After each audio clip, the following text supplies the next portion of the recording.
A ranar Asabar ne 12 ga watan Nuwambar 2022 gidauniyar nan ta kiwon lafiya mai suna KEDI Health Care ta gudanar da taron ba da kyaututtuka na motoci ga ma'aikatanta na shekara-shekara waɗanda suka zama zakaran gwajin dafi a wannan shekara inda suka samu kyaututtukan motoci. Taron wanda aka gudana a ɗakin taro na National Medical Association of Nigeria a jihar Taraba ya samu halartar dandazon ɗimbin al'umma musamman ma'aikatan gidauniyar da suka zo daga sassa daban-daban na jihohin ƙasar nan domin shaida wannan taro da aka yi wa take da Post Car Award. Malam Abdulkadir Imam Yadda yana daga cikin waɗanda suka amfana wajen samun wannan kyauta ta mota, ya kuma bayyana yadda ya rijista har ya kai ga samun wannan kyauta. Aka gayyace ni an ce ga sabon kamfani da Obasanjo ya kawo su Najeriya, magunguna su suna warkarwa da sauransu.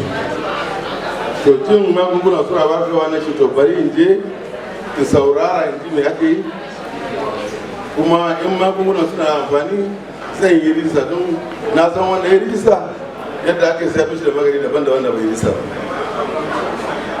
Na je na saurari bayanai, na dubi manual nasu, policies na da sauransu, na ga ya sha bamban da sauran policies na hada network marketing.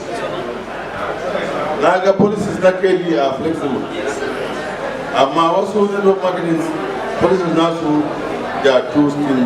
To amma alhamdulillah da na shiga KEDI na fara warware basu cika kaina da sauransu.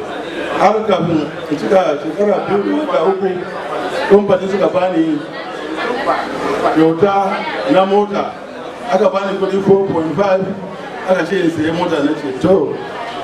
Shi ma a nashi jawabi Dr. Sa'idu Muhammad Yadda ya bayyana yadda ya tsinci kanshi a cikin wannan gidauniyar ta KEDI, daga bisani ya kara da kaɗan daga cikin abubuwan da gidauniyar ta kunsa.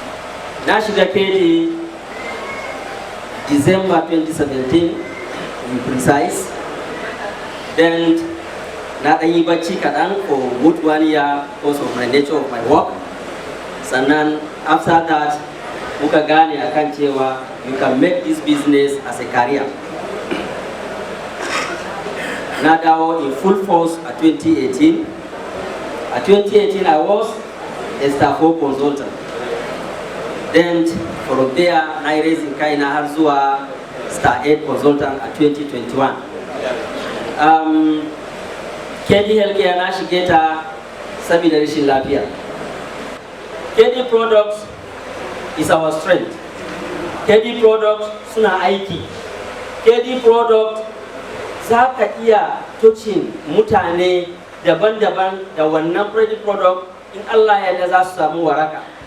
So wannan maganin da muke amfani da shi na wannan KEDI product suna aiki, kuma za ka iya Mr. A ya ba wa mutum magani, kai Mr. B ka je ka ba wa mutum magani, sai magani bai maka aikin da ya kamata ba. So akwai method of application na KEDI products. Everybody have to know it. Tunda mu mun zama consultant, daga ran da kai register da KEDI ka zama consultant. Alhaji Shu'aibu Ataka na ɗaya daga cikin waɗanda gidauniyar ta fitar da sunayensu zuwa ƙasashen waje domin zuwa buɗe idanu, inda ya bayyana tsawon lokaci da ya ɗauka cikin gidauniyar har ta kai ga wannan nasara. Daga bisani ya ƙara da cewa iyalansa ma ba a bar su a baya ba. Yau shekaru na 16 ina memba na KEDI. ‘Ya'yana guda 7 da iyalaina suna members na KEDI. Yau shekaru 10 tun da aka fara ta. Ita KEDI mutane sun dauke ta fuska guda biyu ne, ko ka shige ta because you want to make money out of it, ko kuma ka shige ta, that is ka shige ta domin ka yi kuɗi, ko kuma ka shige ta domin ka tausaya wa al'umma bil adama da fadakar da su na muhimmancin KEDI. So ni na shiga KEDI domin in fadakar da al'umma da na zo na gane muhimmancin ta. Alhaji Inuwa Muhammad Gidado Misa, hakimin Bali na jihar Taraba, ya nuna farin cikinsa ga mambobin gidauniyar da kuma yi wa gidauniyar addu'o'i da ma sauran jama'a da suka halarci wajen taron.